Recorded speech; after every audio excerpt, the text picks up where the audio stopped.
ನಮಸ್ಕಾರ. 2025-26ನೇ ಸಾಲಿನಲ್ಲಿ ಕರ್ನಾಟಕದಲ್ಲಿ ಸರ್ಕಾರಿ ಎಂಬಿಬಿಎಸ್ ಸೀಟುಗಳ ಸ್ಥಿತಿ ಹೇಗಿರುತ್ತೆ? ಇದು ಈಗ ಬಹಳಷ್ಟು ಜನರ ತಲೆಯಲ್ಲಿ ಓಡುತ್ತಿರೋ ಪ್ರಶ್ನೆ. ನಮಸ್ಕಾರ. ಇದು ನೋಡಿ ತುಂಬಾನೇ ಮುಖ್ಯವಾದ ವಿಷಯ. ಎಷ್ಟೋ ನೀಟ್ ಆಕಾಂಕ್ಷಿಗಳು ಇದಕ್ಕಾಗಿಯೇ ಕಾಯ್ತಾ ಇರ್ತಾರೆ. ಈಗ ಅಂದ್ರೆ 2024-25ರ ಶೈಕ್ಷಣಿಕ ವರ್ಷದಲ್ಲಿ ನಮ್ಮ ರಾಜ್ಯದಲ್ಲಿ 22 ಸರ್ಕಾರಿ ಮೆಡಿಕಲ್ ಕಾಲೇಜುಗಳು ಇವೆ.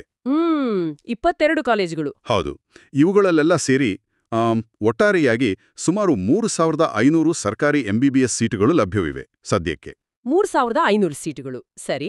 ಆದ್ರೆ ಈ ಸಂಖ್ಯೆ ಮುಂದಿನ ವರ್ಷ ಅಂದ್ರೆ 2025-26ಕ್ಕೆ ಸ್ವಲ್ಪ ಜಾಸ್ತಿ ಆಗ್ಬಹುದು ಅಂತ ಒಂದು ಸುದ್ದಿ ಇದೆಯಲ್ಲ, ನಿಜನಾ ಅದು? ಖಂಡಿತ ಹೌದು. ಒಂದು ದೊಡ್ಡ ಬೆಳವಣಿಗೆಯ ನಿರೀಕ್ಷೆ ಇದೆ ನೋಡಿ. ಸರ್ಕಾರ ರಾಮನಗರ ಮತ್ತೆ ಕನಕಪುರದಲ್ಲಿ 2 ಹೊಸ ಸರ್ಕಾರಿ ಮೆಡಿಕಲ್ ಕಾಲೇಜುಗಳನ್ನ ಶುರು ಮಾಡೋಕೆ ಪ್ಲಾನ್ ಮಾಡಿದೆ. ಓ, 2 ಹೊಸ ಕಾಲೇಜುಗಳು. ಹೌದು. ಆದ್ರೆ ಇಲ್ಲಿ ಮುಖ್ಯವಾದ ವಿಷಯ ಅಂದ್ರೆ ಈ ಕಾಲೇಜುಗಳಿಗೆ ರಾಷ್ಟ್ರೀಯ ವೈದ್ಯಕೀಯ ಆಯೋಗ ಅಂದ್ರೆ NMC ಅವರ ಅನುಮೋದನೆ ಸಿಗಬೇಕು. ಅದು ಸಿಕ್ಕರೆ ಹೆಚ್ಚುವರಿಯಾಗಿ ಸುಮಾರು ಒಂದು 200ರಿಂದ 250 ಸೀಟುಗಳು ಬರ್ಬೋದು. ಓಹೋ, 200ರಿಂದ 250 ಸೀಟುಗಳು ಜಾಸ್ತಿ ಅಂದ್ರೆ ಹಾಗಾದ್ರೆ 2025-26ಕ್ಕೆ ಒಟ್ಟು ಸರ್ಕಾರಿ ಸೀಟುಗಳ ಸಂಖ್ಯೆ ಸುಮಾರು 3800 ಆಗ್ಬೋದಾ? ಹೌದು, ಸುಮಾರು ಅಷ್ಟಾಗ್ಬೋದು. 3800ರ ಹತ್ರ ಹೋಗ್ಬೋದು. ಇದು ನಿಜಕ್ಕೂ ಒಂದು ಗಮನಾರ್ಹವಾದ ಹೆಚ್ಚಳ. ಆಕಾಂಕ್ಷಿಗಳಿಗೆ ಸ್ವಲ್ಪ ಒಳ್ಳೆ ಸುದ್ದಿ ಇದು. ಆದ್ರೆ ಒಂದು ನಿಮಿಷ, ಈ 3800 ಅನ್ನೋದು ಇದು ಬರೀ ಸರ್ಕಾರಿ ಕಾಲೇಜುಗಳ ಲೆಕ್ಕ ಅಷ್ಟೇ ತಾನೇ? ಹೌದು, ಖಂಡಿತ. ಇದನ್ನ ಸ್ಪಷ್ಟಪಡಿಸಬೇಕು. ಇದು ಕೇವಲ ಸರ್ಕಾರಿ ಕಾಲೇಜುಗಳ ಸೀಟುಗಳ ಅಂದಾಜು ಅಷ್ಟೇ. ಕರ್ನಾಟಕದಲ್ಲಿ ಒಟ್ಟಾರೆ ಎಂಬಿಬಿಎಸ್ ಸೀಟುಗಳ ಲೆಕ್ಕ ನೋಡಿದ್ರೆ ಅದು ಇನ್ನೂ ದೊಡ್ಡದಿದೆ. ಹೌದಾ? ಎಷ್ಟಿದೆ? ಈಗ ನೋಡಿ, ಪ್ರೈವೇಟ್ ಕಾಲೇಜುಗಳಲ್ಲಿ ಸುಮಾರು 6000 ಸೀಟುಗಳಿವೆ. ಮತ್ತೆ ಡೀಮ್ಡ್ ಯೂನಿವರ್ಸಿಟಿಗಳು, NRI ಕೋಟಾ ಅಂತೆಲ್ಲ ಇದೆಯಲ್ಲ, ಅದರಲ್ಲಿ ಒಂದು 2500ಕ್ಕೂ ಹೆಚ್ಚು ಸೀಟುಗಳು ಇವೆ. ಓ, ಹೌದಾ?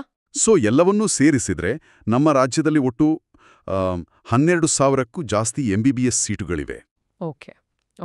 ಅಂದ್ರೆ ಸರ್ಕಾರಿ ಸೀಟುಗಳು ಒಂದು ಭಾಗ ಅಷ್ಟೇ. ಹೌದು. ಸರಿ, ಹಾಗಾದ್ರೆ ವಾಪಸ್ ಈ 3800 ಸರ್ಕಾರಿ ಸೀಟುಗಳಿಗೆ ಬರೋಣ. ಕರ್ನಾಟಕದ ವಿದ್ಯಾರ್ಥಿಗಳ ದೃಷ್ಟಿಯಿಂದ ಇದರ ಹಂಚಿಕೆ ಹೇಗೆ ಆಗತ್ತೆ? ಇದು ತುಂಬಾ ಮುಖ್ಯವಾದ ಪ್ರಶ್ನೆ ಅಲ್ವಾ? ಖಂಡಿತವಾಗಿಯೂ. ನೋಡಿ, ಈ ಅಂದಾಜು 3800 ಸರ್ಕಾರಿ ಸೀಟುಗಳಲ್ಲಿ ನಿಯಮದ ಪ್ರಕಾರ 15% ಸೀಟುಗಳು ಅಖಿಲ ಭಾರತ ಕೋಟಾ ಅಂದ್ರೆ AIQಗೆ ಹೋಗುತ್ತೆ. ಸರಿ, 15%. ಹೌದು. ಅಂದ್ರೆ ಸುಮಾರು ಒಂದು 570 ಸೀಟುಗಳು.